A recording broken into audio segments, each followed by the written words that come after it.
అవును, మేలో second week second Sunday జరుపుకుంటాం మదర్స్ డే. కానీ ఎందుకు జరుపుకుంటాం అనేది ఎవరికైనా తెలుసా ఇక్కడ? అయితే ఆడ్రీ స్టార్విన్ అని అమెరికాలో ఒక ఆమె ఉంటుండేనంట మనలాగనే, అవునా? అట్లయితే ఆమె అప్పుడు ఒక యుద్ధం జరుగుతూ ఉందంట అమెరికాలో. ఒక యుద్ధం జరుగుతూ ఉన్న సమయంలో, యుద్ధం అంటే ఏమవుతుంది చెప్పండి? కొట్టుకుంటారు, చనిపోతారు, చాలా మందికి దెబ్బలు తాకుతాయి, కాళ్ళు ఎరిగిపోతాయి, చేతులు ఎరిగిపోతాయి, అవునా? ఇప్పుడు అవుతుంది కదా మనకి పాకిస్తాన్కి యుద్ధం. అట్లయితే యుద్ధం జరుగుతున్న సమయంలో చాలా మంది ఇట్లా కాళ్ళు పోయిన వాళ్ళు, చేతులు పోయిన వాళ్ళు ఉంటారు కదా, వాళ్ళందరికీ ఆమె సేవ చేస్తుండేనంట. సేవ చేస్తుండేనంట. ఇంకా ఏం చేస్తుండే వాళ్ళ గురించి ప్రార్థిస్తుండేనంట, వాళ్ళ శాంతి గురించి, యుద్ధం జరగకుండా ఉండడం గురించి. అట్లా ప్రార్థిస్తున్న సమయంలో 1905వ సంవత్సరంలో ఆమె చనిపోయిందంట. బాగా కదా?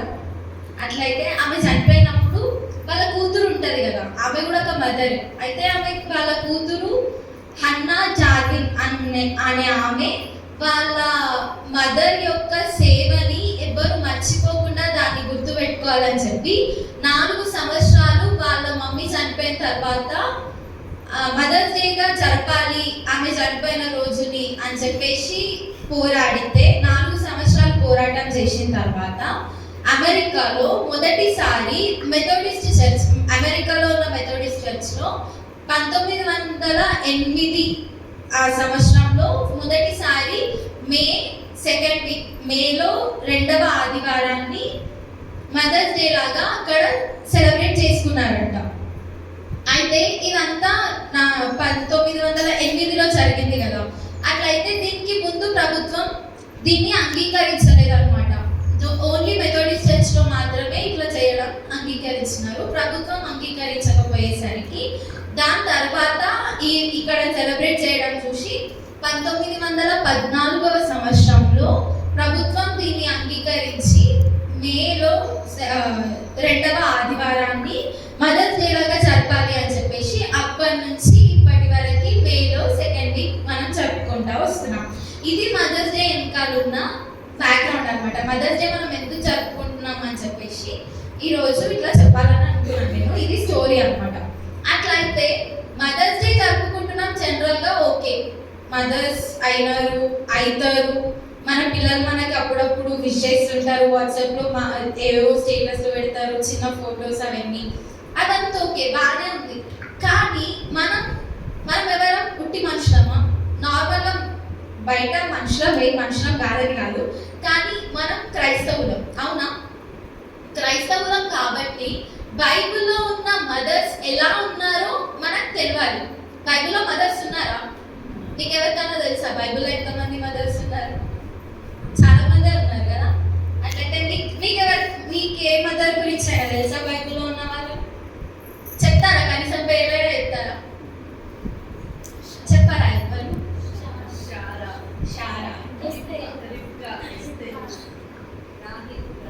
మీరు చాలా తెలివైన వాళ్ళు ఉన్నారు ఇక్కడ, బాగా చెప్తున్నారు. అట్లయితే ఆదర్శవంతమైన తల్లి ఎలా ఉండాలి అనేది ఈరోజు మన టాపిక్ అనమాట. మదర్స్ డే కదా, మదర్స్ గురించే మాట్లాడుకుందాం. ఇంకా మనం ఏంటి టాపిక్ ఈరోజు? అంశం ఏంటి? ఆదర్శవంతమైన తల్లి ఎలా ఉండాలి. చెప్పండి ఒకసారి అందరూ. ఎలా ఉండాలి? అట్లయితే తెలుసుకుందాం ఎలా ఉండాలి. అయితే ఫస్ట్ ఆదికాండము 3వ అధ్యాయము 20వ వచనం. ఆదికాండము 3వ అధ్యాయము 20వ వచనం. ఎవరైనా మైక్ తీసుకొని చదవండి. ఆదాము తన భార్యకు హవ్వ అని పేరు పెట్టాను. ఏలయనగా ఆమె జీవము గల ప్రతి వానికిని తల్లి. చాలు. ఆమె జీవము గల ప్రతి వానికిని తల్లి. ఎవరికి? మృతులకు తల్లి. జీవము గల ప్రతి వానికి అంటే జీవం ఎవరికి ఉంది? ఇప్పుడు మనకి జీవం ఉందా లేదా? కదా. జీవిస్తున్న ప్రతి ఒక్కరికి తల్లి ఎవరు? జీవిస్తున్న ప్రతి ఒక్కరికి తల్లి హవ్వ.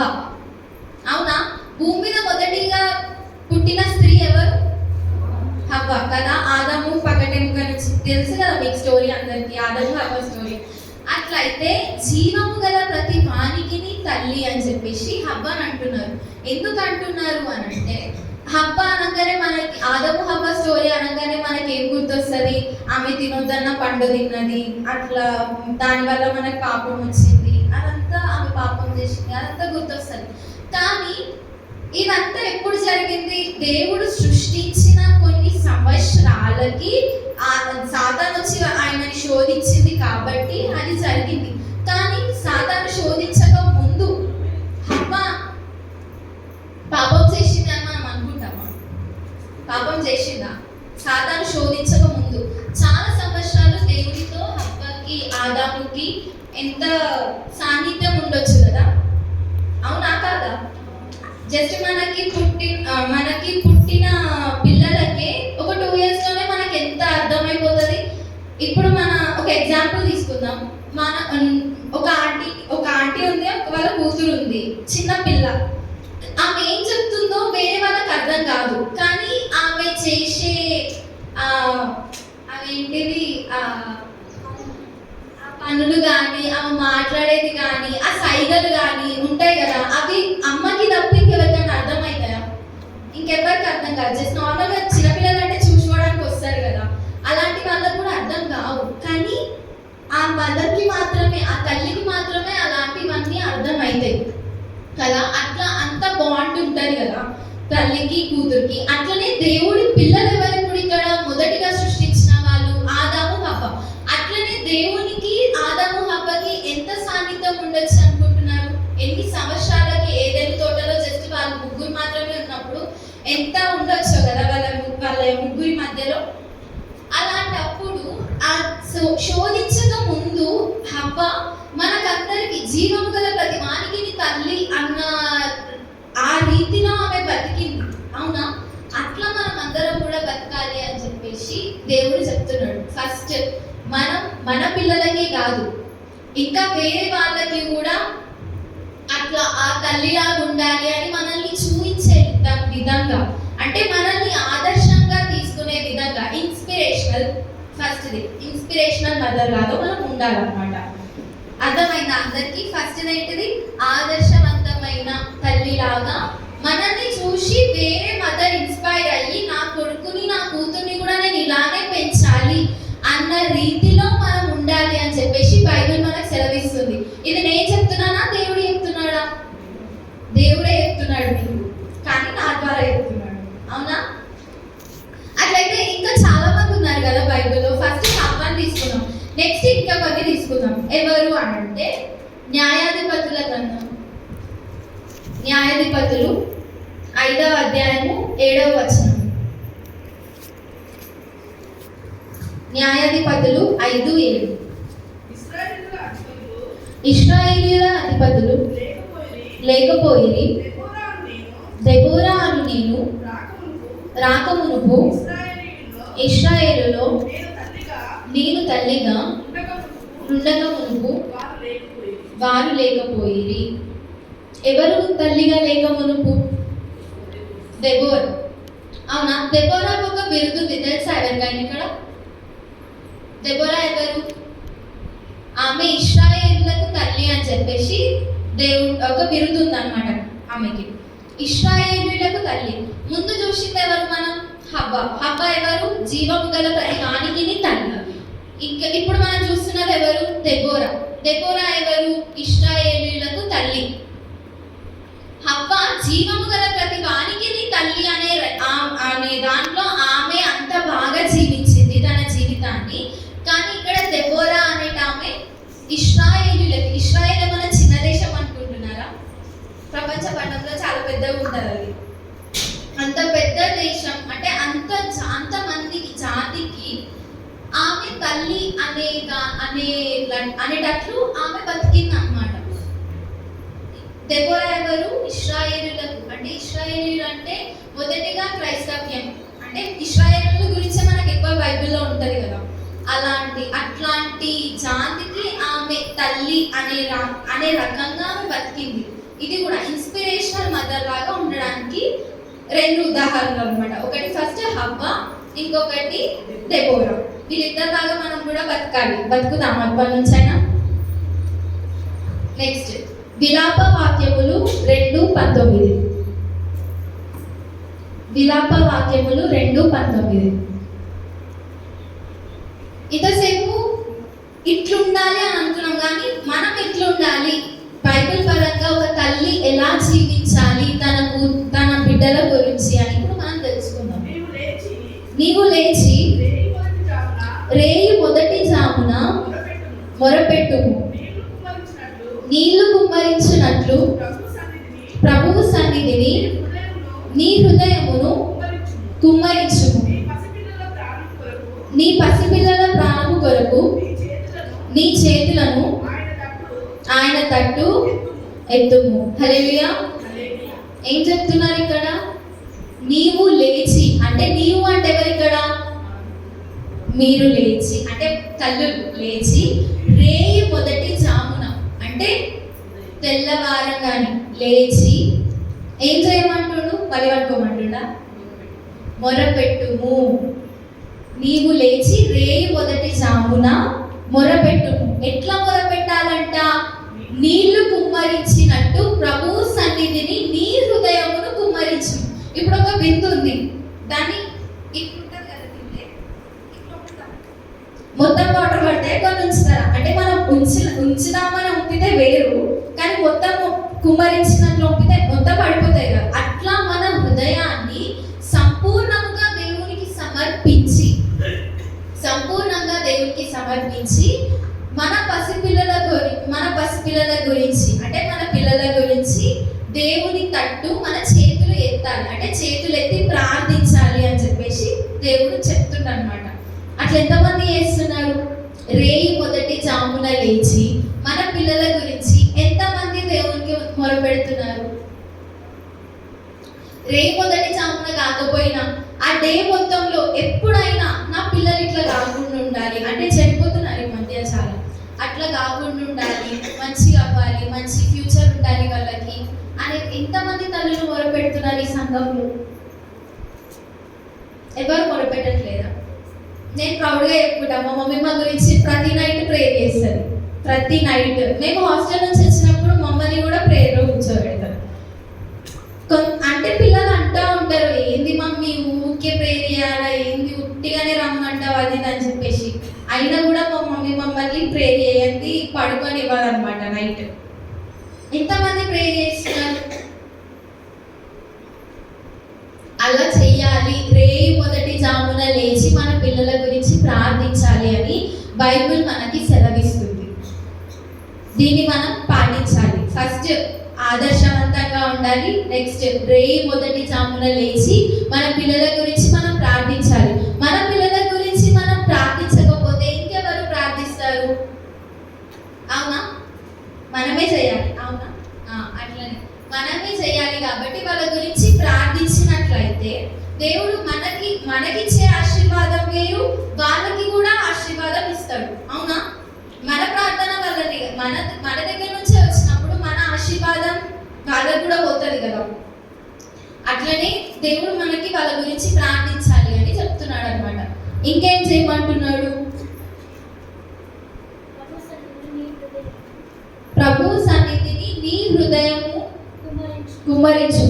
మన హృదయాన్ని దేవునికి సంపూర్ణంగా సమర్పించాలంట, కుమ్మరించాలంట. మన హృదయాన్ని సగం పెట్టుకొని సగం వేరేది అనుకొని వేరేది ఆలోచించుకుంటా కాదు, మొత్తం ఆయన యందు మనం కాన్షియస్ లో ఉండి అటెన్షన్ ఇచ్చి మనం ప్రార్థించాలి. లేకపోతే దేవుడు ప్రార్థన మనం చేసేది వింటాడు, కానీ సంపూర్ణంగా చేస్తే మనకి ఆశీర్వాదకరంగా ఉంటది. దేవుడు విరిగి నలిగిన మనస్సుని దేవుడు ఎప్పుడైనా అలక్ష్యం చేస్తాడని ఉందా? అలక్ష్యం చేయడు. కాబట్టి విరిగి నలిగిన మనస్సుతో సంపూర్ణ హృదయంతో ప్రార్థిస్తే దేవుడు విని ఆశీర్వాదాలు మనకి దయచేస్తాడని నమ్మిన వాళ్ళు హల్లెలూయా చెప్పండి. హల్లెలూయా. తిమోతి అందరికీ తెలుసా? మనకి తెలుసా తిమోతి ఎవరో? బైబిల్లో కొత్త నిబంధనలు ఉంటుంది కదా, తిమోతి గ్రంథం. అయితే తిమోతి యొక్క తల్లి పేరు యునేకే అంటాం. అయితే తిమోతిని ఆమె ఆ తల్లి ఎలా పెంచింది అని అంటే విశ్వాసంలో పెంచింది. యునేకే అనే ఆమె తిమోతి యొక్క తల్లి. ఆమె విశ్వాసంతో ఎవరిని? తిమోతిని పెంచిందంట. ఇక్కడ మనం అర్థం చేసుకోవాల్సింది ఏంటంటే, దీంట్లో నుంచి గ్రహించాల్సింది ఏంటంటే, మనం కూడా మన పిల్లలని విశ్వాసముతో, వాళ్ళని విశ్వాసంలో మనం పెంచాలి. అయితేనే దేవుడు దారిలో నుంచి వాళ్ళు తొలగిపోకుండా ఉంటారు. ఎంతమంది పెంచుతున్నారు ఇక్కడ? విశ్వాసంలో. మీరు విశ్వాసంతో పెంచాలి అని చెప్పట్లేదు, మీరు విశ్వాసంతో ఉండి వాళ్ళని కూడా విశ్వాసంలో పెంచాలి అని చెప్తున్నాం. అంటే బైబిల్ సెలవిస్తుంది అట్లా పెంచమని. ఇప్పటి నుంచి విశ్వాసంతో పెంచాలి, విశ్వాసంలో పెంచాలి. ఇప్పటికైనా మనం తెలుసుకొని దేవుని సన్నిధిలో పిల్లలను పెంచాలి. నేను రాగానే అబ్జర్వ్ చేసిన, అంటే మర్పల్లిలో వచ్చే 20-30 అయినా కనీసం పిల్లలు ఉంటారు. ఈ ముందు వరకు మొత్తం చిన్నపిల్లలే కూర్చుంటారు. ఎందుకు ఇక్కడ రాలేదో నాకు అర్థం కాలేదు. అందుకే పెంచాలి, దేవుని సన్నిధిలో వాళ్ళని పెంచాలి. అవునా? పెంచుదామా? నెక్స్ట్ మత్తయి సువార్త 20వ అధ్యాయము 20, 21, 22. ఫస్ట్ 21 చదవండి.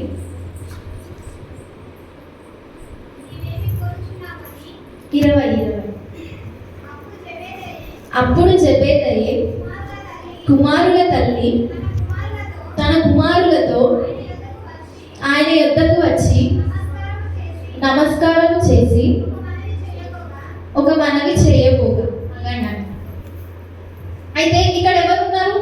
జెబెదయి కుమారుల తల్లి. ఆమెకి 2 కొడుకులు ఉన్నారంట. అయితే ఆమె ఎవరి దగ్గరికి పోయింది? దేవుని దగ్గరికి పోయింది.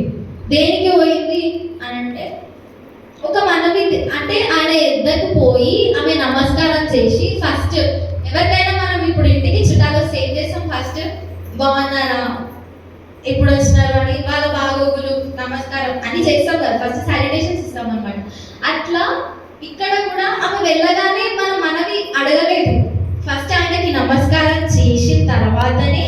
అంటే ఇక్కడ మనం అర్థం చేసుకోవాల్సింది ఏంటి? సంస్కారము. మన పిల్లలని మనం సంస్కారంతో పెంచాలి. చదువు ఉండాలి, అలాగే సంస్కారం కూడా ఉండాలి. మనం ఎక్కడైనా స్కూల్స్లో వినేది ఏంటంటే, చదువు కన్నా సంస్కారమే ఇంపార్టెంట్ అని చెప్తా ఉంటారు. అట్లనే మన పిల్లలకి ఇక్కడ మనం ఏం నేర్పియాలి? సంస్కారం కూడా నేర్పియాలి అని ఇక్కడ 20వ అధ్యాయంలో చూస్తున్నాం. అట్లంటే అది ఇదేంటిది? మనవి చేయకముందే ఆమె నమస్కారం చేసిందన్నమాట. ఏం మనవి చేసిందో 21లో చూద్దాం. నీవేమి కోరుచున్నావని ఆయన అడిగాను. అందుకు ఆమె, నీ రాజ్యమందు ఈ నా 2 కుమారులలో ఒకడు నీ కుడి వైపునకు, ఒకడు నీ ఎడమ వైపునను కూర్చున్న సెలవిమ్మని ఆయనతో అనెను. హల్లెలూయా. ఏమని అడిగిందంట ఈ తల్లి? దేవునికి నమస్కారం చేసి. ఆమెకి 2 కుమారులు ఉన్నారు కదా. అట్లయితే ఒకడు నీ కుడి వైపునను, ఒకడు ఎడమ వైపునను కూర్చున్న సెలవిమ్మని అడిగాను. ఎంత మంచి తల్లి కదా. ఎప్పుడైనా ప్రార్థన చేస్తున్నామా మనం? కనీసం మన కూతురో కొడుకో వచ్చి చర్చ్లో కూర్చున్నా చాలు అని ఎంతమంది ప్రార్థన చేసినారు? ఎవరైనా చేస్తున్నారా? చేసే మంచిదే, చేయకపోతే ఇప్పుడైనా స్టార్ట్ చేయండి. ఆ తల్లి ఎంత బాగా మనవి చేసింది కదా దేవునికి. ఒకడు కుడి వైపునను, ఇంకొకడు. ఆమె గురించి అడగలేదు, నేను నీ కుడి వైపున ఉండాలి, నేను నీ ఎడమ వైపున ఉండాలి అని చెప్పేసి అడగలేదు. అదే మనం మదర్స్ లవ్ అని చెప్పేసి అంటాం. ఆమె గురించి ఆమె స్వార్థం చూసుకోలేదు ఇక్కడ. కానీ తన నుంచి వచ్చిన తన కుమారులకి ఎడమ వైపునను కుడి వైపునను చోటిమ్మని ఆమె దేవుని ప్రార్థించింది. అవునా? అట్లా మనం ప్రార్థించాలన్నమాట. మన కుమారుల కోసం, మన కుమార్తెల కోసం మనం దేవుని సన్నిధిలో నీ కుడి పార్శ్వం వైపునన్నా ఎడమ పార్శ్వం వైపునన్నా చోటు ఇవ్వండి అని చెప్పి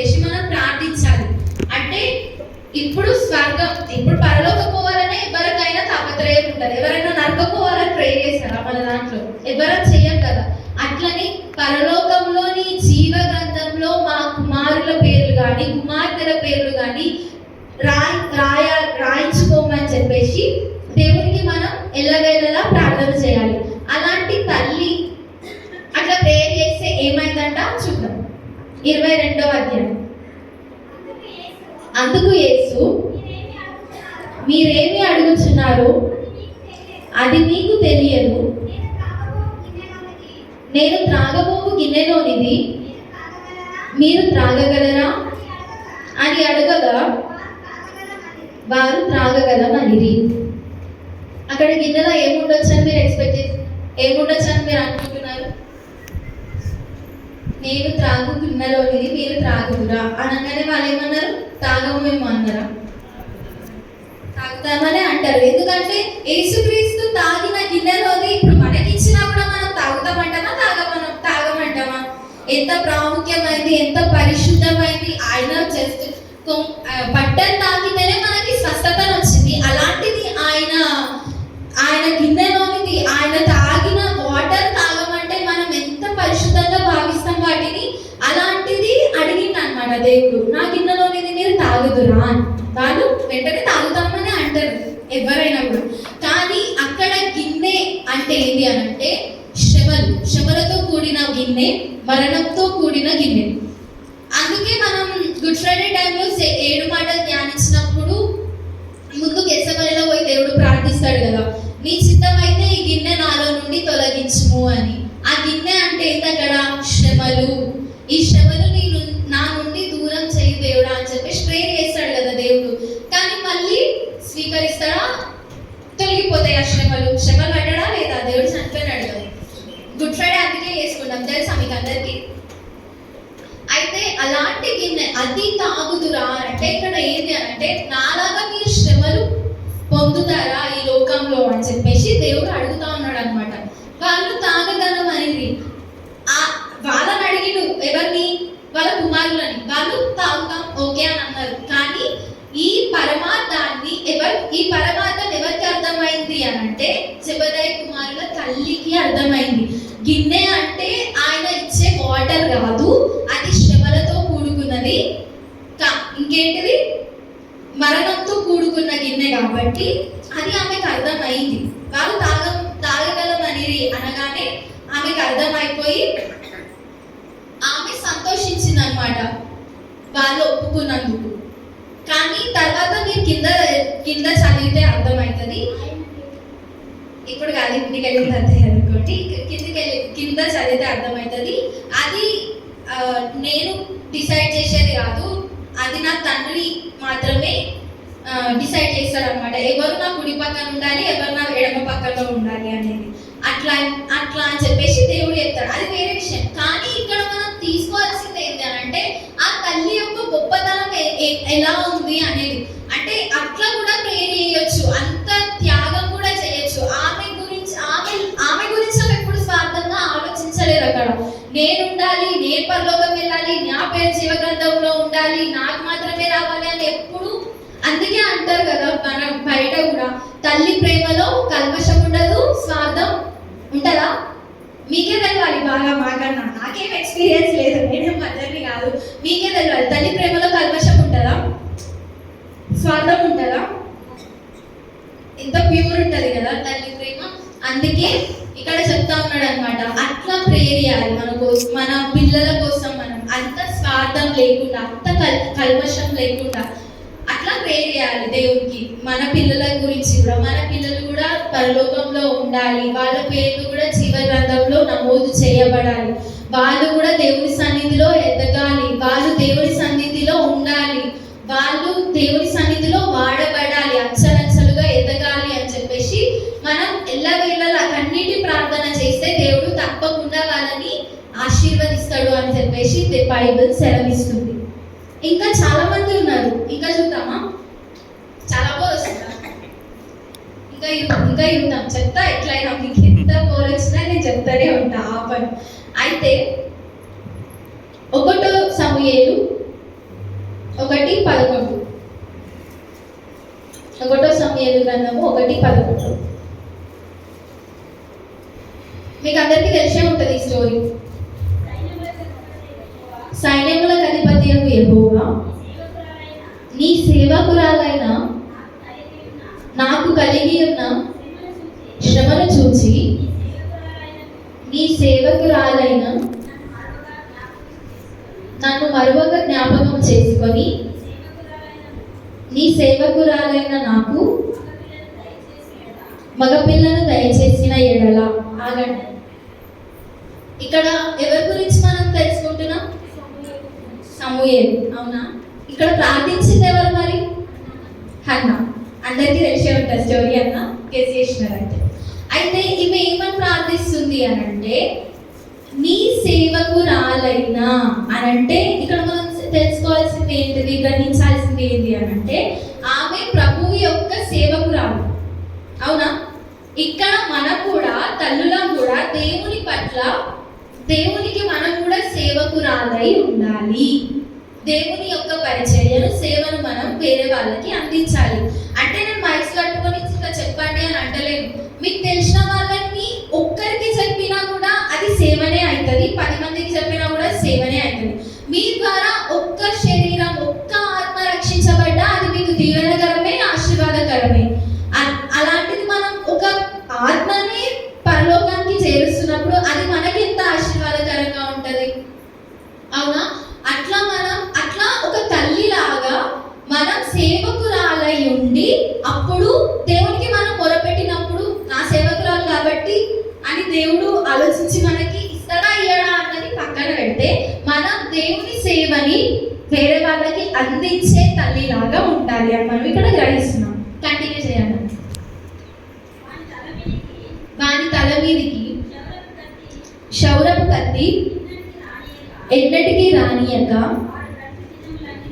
వాడు బ్రతుకు దినములన్నిటను నేను వానిని యెహోవాకు అప్పగింతునని మొక్కుబడి చేసుకొనెను. ఆమె యెహోవా సన్నిధిని ప్రార్థన చేయుచుండగా ఏలీ ఆమె నోరు కనిపెట్టిచుండే. ఎక్కడ చేస్తుందండి ఈమె ప్రార్థన? వాళ్ళ ఇంట్లోనా? యెహోవా సన్నిధిలో ఆమె ప్రార్థిస్తుందంట. ఏమని ప్రార్థిస్తుంది? నాకు ఒక మగ పిల్లవాడిని దయచేసినట్లయితే ఆయన తన పైన ఒక క్షౌరపు కత్తిని కూడా రానియను అని చెప్పేసి. కానీ ఇంకా బ్రీఫ్గా స్టోరీ పోతే మనకి ఏం తెలుస్తుంది అని అంటే, ఆయన పుట్టి కొంచెం పెద్ద కాగానే, పాలు మరవగానే నీ సన్నిధికే నేను అప్పగిస్తాను అని చెప్పేసి అవి ప్రార్థిస్తుంది. అవునా? అట్లయితే ఇక్కడ చాలా మంది సంతానం కోసం ప్రేయర్ చేసే వాళ్ళు ఉన్నారు. అవునా? సంతానం కోసం ఎవరైనా ప్రేయర్ చేస్తారు, కానీ అది కామన్ చేయడం, ఎవరైనా చేస్తారు అట్లా. కానీ కలిగిన తరువాత నీ సన్నిధిలోనే నేను విడిచిపెడతాను ఎంతమంది ప్రార్థన చేస్తారు ఈ జనరేషన్లో? ఎవరైనా చేస్తారు? అసలు ఆ ఊహాన్ని వస్తారు ఎవరికైనా? ఇట్లా పుట్టగానే నేను దేవుని సన్నిధిలోనే విడిచిపెడతాను అని చెప్పేసి. సరే, ఇప్పుడు మనం ఎగ్జాంపుల్ తీసుకుందాం. మనకు పుడతారు, పుట్టి పెరుగుతారు, వాళ్ళు చదువుకుంటారు, అన్న అయితే ఓకే.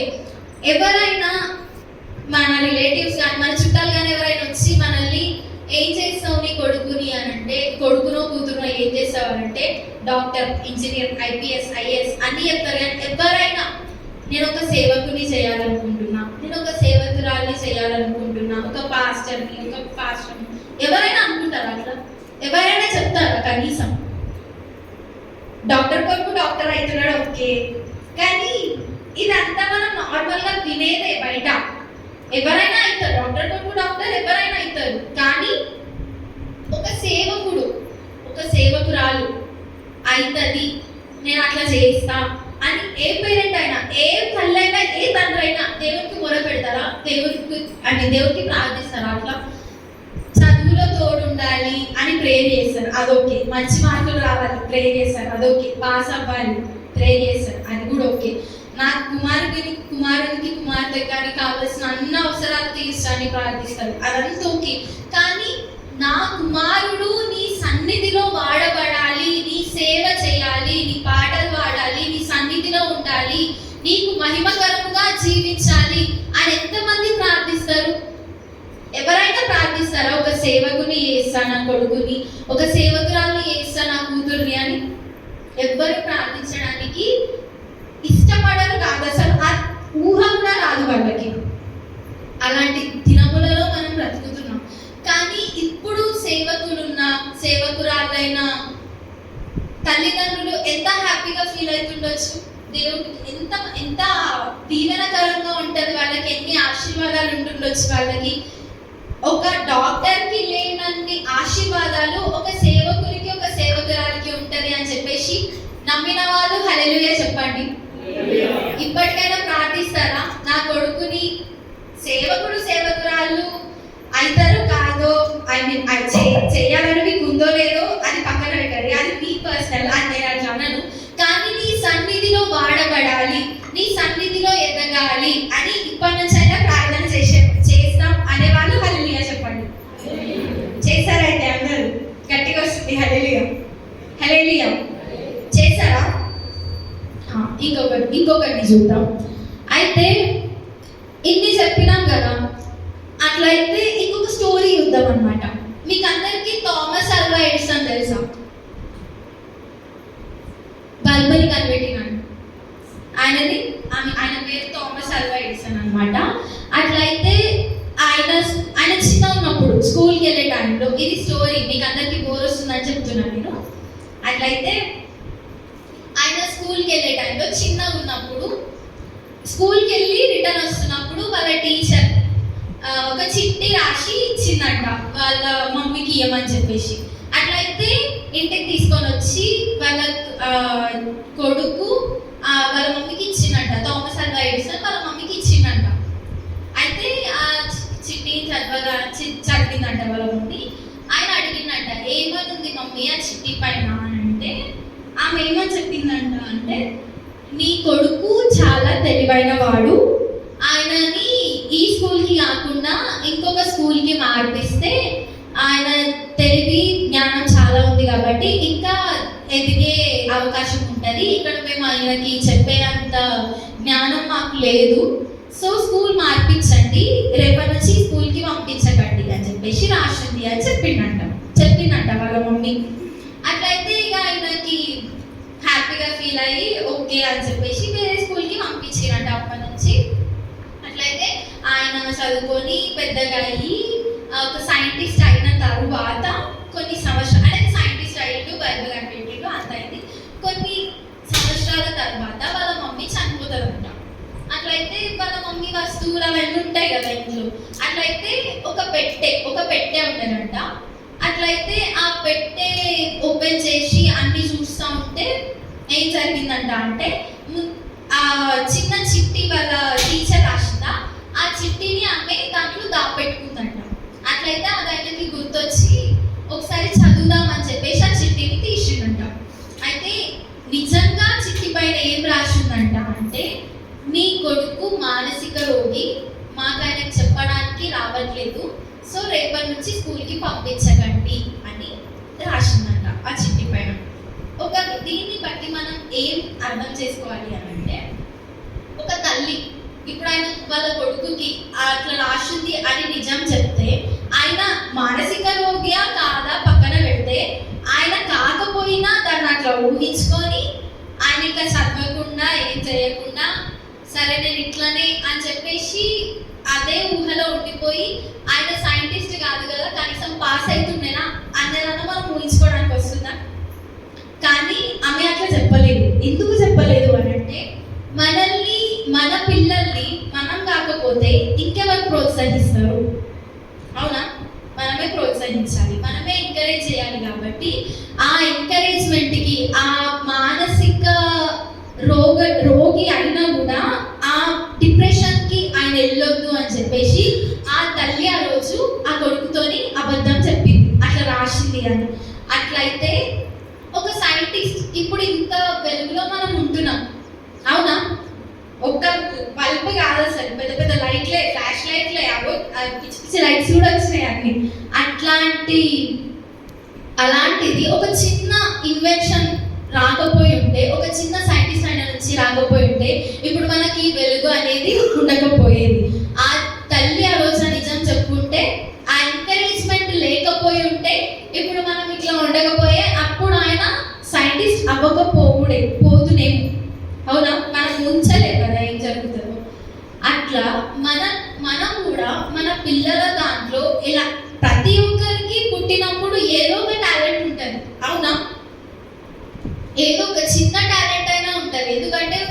మనిషిలాగా పుట్టినప్పుడు ఏదో ఒకటి దేవుడు మనకి దయచేస్తాడు, పక్క దయచేస్తాడు. కాబట్టి మనమే దాన్ని వెలికి తీసి పేరెంట్స్ ఉన్న బాధ్యతనే అది. అలాంటిది మనం దాన్ని వెతికి దాన్ని వెలికి తీసి దానికి మనం ఎంకరేజ్ చేస్తేనే వాళ్ళకి తెలియదు కదా. చాలా మందికి చాలా టాలెంట్స్ ఉంటాయి, చాలా లేకపోయినా ఒక్క టాలెంట్ అని ఉంటుంది. అది బయటపడాలి అంటే అది ఎవరికి తెలుస్తుంది? చిన్నప్పుడు మనం చేసే సైకిల్ ఎవరికి తెలుస్తాయి? పేరెంట్స్కే తెలుస్తాయి, తల్లికే తెలుస్తుంది మెయిన్గా. కొన్నిసార్లు తండ్రి కూడా తెలియకపోవచ్చు, కానీ తల్లి దగ్గరనే ఉంటారు కాబట్టి తల్లికి తెలుస్తుంది. అట్లా మనమే వాటిని వెలికి తీసి వాటిని ప్రోత్సహిస్తే వాళ్ళు ఎదుగుతారా, దిగిపోతారా మొత్తం. సో మనం ప్రోత్సహించే తల్లిలాగా ఉండాలి. ఇది ఒక పాయింట్. ప్రోత్సహించే తల్లిలాగా ఉండాలి, డిస్కరేజ్ చేసే తల్లిలాగా ఉండదు. నేను అది చేస్తానంటే అది ఎందుకు చేస్తావు అట్లా అనొద్దు ఎక్కువ. అంటే కొంతమంది చూస్తూ ఉంటాం కదా బయట, నార్మల్గా మన ఫ్రెండ్స్ అయినా ఎక్కడైనా చూసినప్పుడు ఇట్లా చేస్తా పోతా అని అంటే చాలా మంది రెస్ట్రిక్షన్స్ చెప్తా ఉంటారు, అట్లా వద్దు, అట్లా చేయొద్దు, ఇట్లా ఉండాలి అని. వాళ్ళకి ఫ్రీడమ్ ఇవ్వాలి, కానీ ఎలాంటి ఫ్రీడమ్ ఇవ్వాలి అని అంటే దాని ద్వారా వాళ్ళకి యూజ్ ఉండాలి, మనకి కూడా యూజ్ ఉండాలి. అది మనం తెలుసుకొని అలాంటి వాటికి మాత్రమే ఫ్రీడమ్ ఇవ్వాలన్నమాట. నేను బయట పోయి డాన్స్ చేస్తా, ఎగురుతా, ఇది చేస్తానంటే అలాంటి వాటికి ఇవ్వాలా? అలాంటి వాటిని ఎంకరేజ్ చేయాలా? అలాంటి వాటికి కాదు. వాళ్ళకి ఉపయోగకరంగా ఉండి వాళ్ళ బ్రెయిన్కి వాళ్ళ మనుగడకి ఏదైతే అవసరం అవుతుందో అలాంటి వాటిని మనం ఎంకరేజ్ చేసే పేరెంట్స్ లాగా ఉండాలి. ఇది ఏ పాయింట్? ఎన్నో పాయింట్?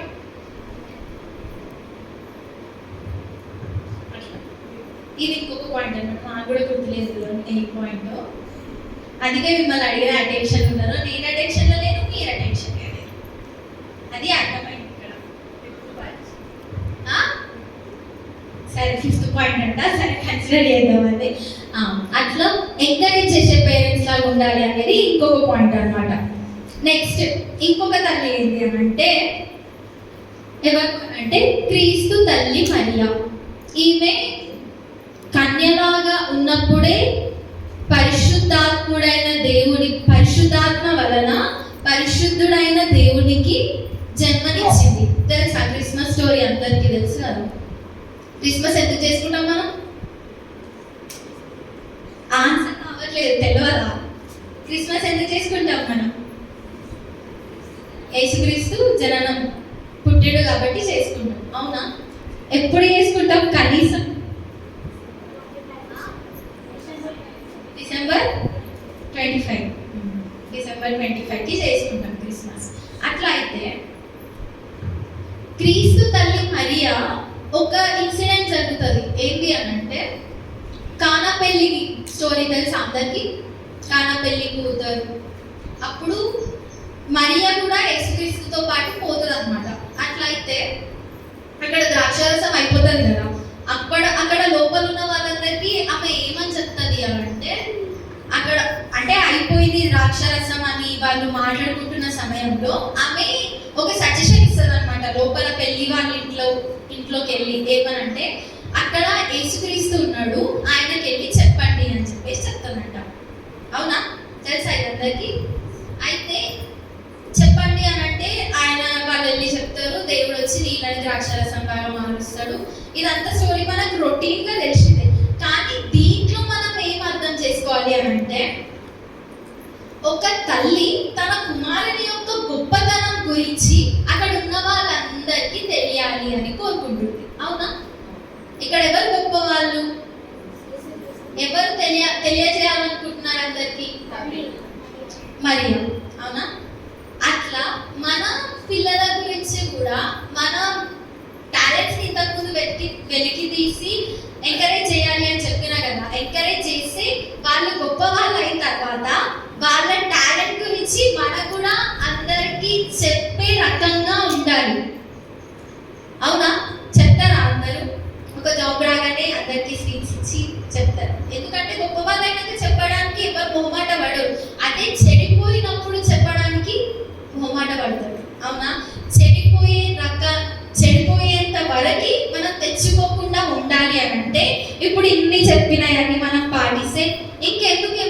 చెడిపోతారు చెప్పండి? మన ప్రార్థన ఉంటుంది, మన ప్రార్థన వల్ల వాళ్ళకి ఆశీర్వాదాలు వస్తాయి, వాళ్ళు దేవుని సన్నిధిలో నడుస్తారు. అవునా? ఇవన్నీ జరిగినప్పుడు ఇంకా ఏ పిల్లవాడు ఏ కుమార్తె ఏ కుమారుడు చెడిపోతాడు దేవుళ్ళో నడవకుండా? ఎవరికి ఐ మీన్ ఇంత చేసిన తర్వాత కూడా చెడిపోతున్నారు అని అంటే ఇక అది ఇంకేం చేయలేము అనుకోండి. ఇట్లా ఉన్నా కూడా చెడిపోతారు అని మీరు అనుకుంటున్నారా?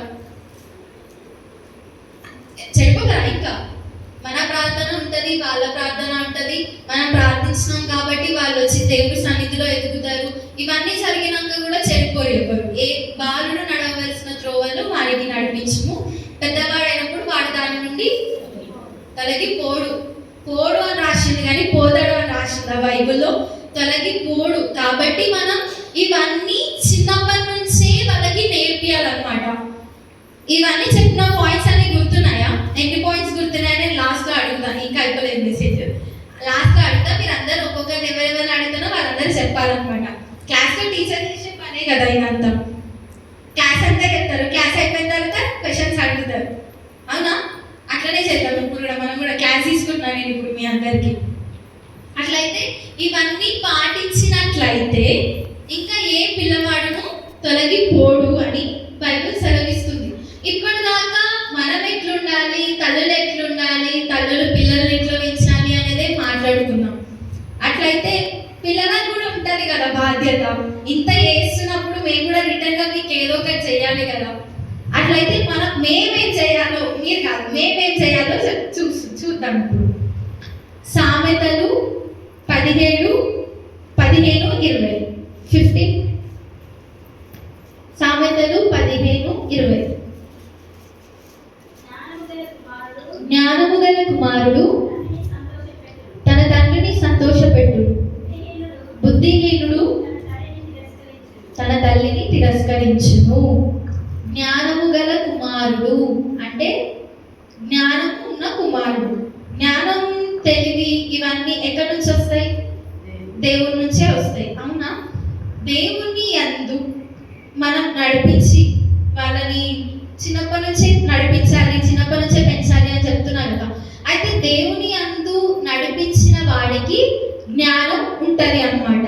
అంటే జ్ఞానంగా మీరు జ్ఞానం వచ్చేలాగున మీరు పెంచితే వాళ్ళు దాని నుంచి తొలగిపోరు. కాబట్టి తన తండ్రిని సన్మానించును, అంటే తండ్రిని అంటే తల్లిని తండ్రిని ఇద్దరిని సన్మానిస్తారు అని చెప్పేసి బైబిల్ సెలవిస్తుంది. అట్లా జ్ఞానం వచ్చేలాగున మీరు పెంచాలి.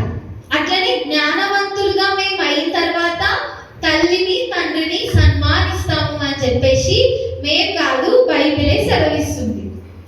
అవునా? కింద ఏముంది? బుద్ధిహీనుడు తన తల్లిని తిరస్కరించును. బుద్ధిహీనుడు అంటే ఎవరు అని అంటే బుద్ధి లేని వాళ్ళే. అవునా? ఆ బుద్ధి లేనితనం కూడా పెంచేదాన్ని బట్టే వస్తుంది. అవునా? మీరు దీనికి ఒప్పుకుంటారా ఒప్పుకోరా? తల్లులైన మీరు బుద్ధి రావాలన్నా బుద్ధి పోవాలన్నా మేమే కారణం అని ఎంతమంది ఒప్పుకుంటారు? ఒప్పుకునే వాళ్ళు హల్లెలూయా చెప్పండి. చాలా తక్కువ వస్తుంది వాయిస్. అంటే మీరు ఒప్పుకోరా? అంటే చెడిపోవడం మేమే, బాగుపడడం మేమేనా? మీరు ఎలా పెంచితే అలా ఉంటుందని కాదా? అట్లా అంటే దీన్ని ఒప్పుకోకపోవడం కాదు ఇక్కడ. ఇది ఫ్యాక్ట్ అన్నమాట. మీరు ఎలా పెంచితే మేము అలా పెరుగుతాం. అంటే చిన్నప్పుడు ఎవరికైనా కూడా నడక రాదు, మీరు నడిపిస్తేనే కదా మేము నడిచేది. అట్లా మీరు బుద్ధి ఉండే వాళ్ళలాగా పెంచితే మేము మిమ్మల్ని సన్మానించి మంచిగా చూసుకుంటాం అనే ఇప్పుడు చాలా మందిని బయట చూస్తున్నాం. ఏంటి? ఓల్డ్ అంటే కొంచెం ఏజ్ రాగానే, కొంచెం ముసలాళ్ళు అవ్వగానే ఓల్డ్ ఏజ్ హోమ్స్కి పంపిస్తున్నారు. అవన్నీ కూడా అంటే టెక్నాలజీ పెరిగింది, అది పక్కన పెడితే మానవ విలువలు, ఎథిక్స్, వాల్యూస్ అనేవి తగ్గిపోతున్నాయి అన్నమాట. అవునా? ఎవరినైనా ఇట్లా వదిలేయండి, ఇట్లా ఉంచొద్దు అని అంటే దగ్గర ఉంచుకోవద్దు, తల్లిదండ్రులను తీసుకెళ్ళి ఓల్డ్ ఏజ్ హోమ్స్లో వేయండి అని చెప్పేసి బైబిల్ ఏమైనా రాసిందా? మనకి బైబిల్ ఏమైనా సెలవిస్తుందా? లేదు. కానీ అది జరుగుతుంది అని అంటే మనం పెంచడంలోనే ఫాల్ట్ ఉండొచ్చు అని మనం అనుకోవచ్చు కదా. అవునా? అనుకోని వాటికి ఎంకరేజ్ చేసే వాటికి చేయకుండా, మనం ప్రార్థించకుండా, వాగ్వివాద మార్గంలో నడిపించకుండా, దేవుని సన్నిధిలో ఉంచకుండా, దేవుని సన్నిధిలో ఉన్న ఏ ఒక్కరు, దేవుని సన్నిధిలో పెరిగిన ఏ ఒక్క కుమారుడైనా, ఏ ఒక్క కుమార్తె అయినా కూడా తల్లిదండ్రులని దూషిస్తుంది, తల్లిదండ్రులని అట్లా చేస్తారు అని చెప్పేసి ఎక్కడ లేదు. నాకు చూపించండి ఉంటే ఎవరిపైన ఇక్కడ దేవుని సన్నిధిలో పెరిగింది కానీ తల్లిదండ్రుల్ని ఆమె ఇట్లా పంపించింది అట్లుంది అని ఎవరినైనా చూపించండి నాకు, అప్పుడు నేను ఒప్పుకుంటాను. దేవుడి సన్నిధిలో పెరిగిన ఏ కుమార్తె అయినా ఏ కుమారుడైనా కూడా తన తల్లిదండ్రులని కష్టపెట్టాడు. అవునా? ఎంతమంది ఉన్నారు ఇప్పుడు వాళ్ళ కొడుకుల కూతుర్ల ఇళ్ళలో? మీరందరూ ఉంటే లక్కీ అన్నమాట, ఉండకపోతే నేను ఏం చెప్పలేను. నెక్స్ట్, అట్లయితే ఇట్లా ఉండాలి, బుద్ధిమంతుల్లాగా మన పిల్లల్ని పెంచాలి. అలాగనే సామెతలు 20:20 ఇది ఒకటి చెప్పి నేను ముగించేస్తాను. సామెతలు 20:20 తన తండ్రినైనను తల్లినైనను దూషించు అని దీపము కారు చీకటిలో ఆరిపోవును. మన పిల్లల గురించే చెప్తున్నారు ఇక్కడ. తన తండ్రినైనను తల్లినైనను దూషించిన ఎడల కారు చీకటిలో ఆరిపోవును. ఇక్కడ ఉన్న పిల్లలు ఎవరైనా ఉంటే తల్లిని తండ్రిని మనం దూషించినట్లయితే, దూషించడం అంటే ఏముంది చెప్పండి? తిట్టడం, వాళ్ళకి ఎదురు మాట్లాడడం, అవన్నీ చేస్తే ఏమవుతుంది? కారు చీకటిలో ఆరిపోతుంది అనంట. అంటే దేవుడు మనకి సూచన ఒకటి చెప్తున్నాడు అనమాట. ఇట్లా ఉండాలి పిల్ల అంటే వాళ్ళు పెంచినట్టు మనం పెరగాలి అంతే. అంతకుమించి వాళ్ళని దూషించినట్లయితే వాళ్ళు మనకి ఎంతో చెప్తా ఉంటారు. అంటే మీరు ఎంతో చెప్తా ఉంటారు మాకు, అయినా కూడా వినకుండా మాది మాకే, మేము మాదే చూసుకుంటాం అట్లా అంటే ఏమైతుంది? లాస్ట్కి కారు చీకటిలో దీపం ఆరిపోతుంది. అవునా? అలాంటిది మనం ఇంకా పుట్టడం ఎందుకు, ఇంత బతకడం దేనికి, ఇంత చదువుకోవడం దేనికి, కారు చీకట్లో ఆరిపోవడానికి? అవునా? దేవుడు మనకు అందుకే చిన్నప్పటి నుంచే జాగ్రత్తగా పెంచాలి, జాగ్రత్తగా ఉండాలి, జాగ్రత్తగా పెరగాలి అని చెప్పేసి మీకు ఎలా పెంచాలని చెప్తున్నాడో మాకు కూడా అలానే పెరగమని చెప్పేసి చెప్తున్నాడు. ఎఫ్ఎస్సీల గ్రంథంలో ఉంటుంది కదా 6, పిల్లలారా మీ తల్లిదండ్రులకి లోబడి ఉండండి అని చెప్పేసి. మీకు ఎలా పెంచమని రూల్స్ అండ్ రెగ్యులేషన్స్ బైబిల్ సెలవిస్తుందో మాకు కూడా అలానే పెరగమని, అంటే మీరు చెప్పేది వినమని చెప్పి మాకు కూడా ఉంటాయి అన్నమాట. అట్లా అంటే ఇప్పుడు మదర్స్కి చిల్డ్రన్కి ఉండే బాండ్ని గురించి దేవుడు మనకు చెప్తున్నాడు. దూషించడం అవన్నీ పక్కన పెడితే మీరు చెప్పేది వినడం వినకపోవడం అనేది కూడా ఒక పాయింటే ఇక్కడ. అవునా? మీరు చెప్పేది మేము వినకపోతే ఎవరి దీపం కారు చీకట్లో ఆగిపోతుంది. ఇక్కడ ఏమనుంది? తల్లిదండ్రులని దూషించే వాడి దీపము కారు చీకట్లో ఆరిపోతుంది అని ఉందా? లేకపోతే తల్లిదండ్రులు దూషించిన వాడి తల్లిదండ్రుల దీపమే కారు చీకట్లో ఆగిపోతుంది అని ఉందా? పిల్లలదే ఆరిపోతుంది అని అంటే మీరు చెప్తే వినకపోతే మా దీపమే ఆరిపోతుంది. కాబట్టి మీరు చెప్పింది లోబడి వినమని చెప్పేసి దేవుడు మాకు కూడా సెలవిస్తున్నాడు. అంటే మీరు పెంచే విధానం మీకుంది, పెరిగే విధానం మాకుంది. సో ఈ రెండు బాండ్స్ అంటే ఇక్కడ మదర్కి చిల్డ్రన్కి ఉండే బాండ్ గురించి దేవుడు ఇంత చక్కగా వర్ణిస్తున్నాడు. కాబట్టి ఇవన్నీ నేను చెప్పిన అన్ని మీరు ఫాలో అయితే, అట్లా పెంచితే ఆదర్శవంతమైన తల్లి అని చెప్పే టాపికే మనకి ఇంకా ఉంటుందా? ఉంటుందా? ఉంటుందా? ఉండదు కదా. సో ఇప్పటి నుంచి అయినా మీ పిల్లల గురించి ప్రార్థించండి. మీ పిల్లలు ఎలా పెరగాలి, ఏం చేయాలి, దేవుడి సన్నిధిలో వాడబడాలి, జీవ గ్రంథంలో పేరు ఉండాలి అని చెప్పేసి ప్రేయర్ చేయండి. ఈ సంఘానికి నేను మళ్ళీ విజిట్ ఒకవేళ చేస్తే, ఒకవేళ నేను వస్తే మీ పిల్లలతో సహా మీరు ఇక్కడ కనిపిస్తారా? నెక్స్ట్ నేను వచ్చినప్పుడు ఎంతమంది కనిపిద్దాం అనుకుంటున్నారో చెప్పండి. ఎంతమంది మీ పిల్లలను తీసుకొని వస్తారు? అంటే మిగతా వాళ్ళు రారా? సరే మీ ఇష్టం. ఇంకా అయితే చెప్పిన తర్వాత కూడా మారకపోవడం అనేది మీ ఇష్టం. ఇంకా కానీ నెక్స్ట్ టైం నేను వచ్చినప్పుడు మీ పిల్లలతో నేను ఇక్కడ చూడాలని నేను మనస్ఫూర్తిగా దేవునికి కోరుకుంటున్నా. అలాగే ఇంతసేపు మీరు ఓపికగా విన్నందుకు మీకు అందరికీ వందనాలు. ఈ టైం ఇచ్చినందుకు సంఘ కావపరికి నా పక్షాన, నా కుటుంబ పక్షాన, మా సంఘం పక్షాన వందనాలు తెలియజేస్తున్నాను. ఇక్కడ మాకు చాలా దగ్గర వాళ్ళే అంట. నాకు తెలియదు, నాకు పొద్దున వస్తున్నప్పుడు మా డాడీ చెప్తున్నాడు మా కుటుంబానికి చాలా దగ్గర, మన కుటుంబంకి చాలా దగ్గర అనే అంకుల్. మా మమ్మీ డాడీ మ్యారేజ్ టైంలో ఈ అంకుల్ ఇది పత్రికలు ఉంటాయి కదా, వెడ్డింగ్ కార్డ్స్, వాటిని ఫోన్ చేసి ఇచ్చిందంట అందరికి అని చెప్పేసి వచ్చినప్పుడు చెప్తున్నాడు. అందుకే మా ఫ్యామిలీకి చాలా క్లోజ్. నాకు తెలియదు కానీ మా డాడీ వాళ్ళకి ఆ మ్యారేజ్ టైంలో అక్కడంతా అంకుల్ మర్పల్లిలోనే చదువుకున్నాడంట అని చెప్పేసి మా డాడీ చెప్తున్నాడు వచ్చినప్పుడు. అండ్ మా డాడీ మాజీ ఉప సర్పంచ్ మర్పల్లికి ఇంట్రడక్షన్ ఇవ్వమన్నారు కదా మా డాడీది కూడా, అందుకే చెప్తున్నా. సంఘంలో పెద్దలు, ఇంకా నన్ను ఎంకరేజ్ చేయడంలో ఇంకా చాలా పెద్దలు. మమ్మల్ని దేవుని విషయంలో ఏ రోజు నన్ను మా డాడీ డిస్కరేజ్ చేయలేదు. ఎప్పుడు అసలే నిజం చెప్పాలి అని అంటే ఈ సండే మా చర్చ్కి వెళ్ళి నెక్స్ట్ సండే వద్దామని చెప్పేసి అనుకున్నాం. కానీ నిన్న ఆఫ్టర్నూన్ 2 o'clockకి మా డాడీ వచ్చి చెప్తున్నాడు నాకు, లేదంట నెక్స్ట్ సండే పెళ్ళి ఉందంట, అందరు వెళ్ళిపోతారంట, చాలా మంది తక్కువ ఉంటారంట, రేపే మదర్స్ డే కూడా ఉంది, సో ఏదో ఒకటి ప్రిపేర్ అవ్వాలంటే నిజం చెప్తున్నా, నేను ఫ్రాంక్గా చెప్తున్నా, అవతారు ఆడొద్దు దేవుని సన్నిధిలో, నేను రాను, నేను ఇంకేం అనుకోలేదు, మెసేజ్ ఇట్లా సడన్గా చెప్తే ఎట్లా అని చెప్పేసి ఫస్ట్ అన్నా.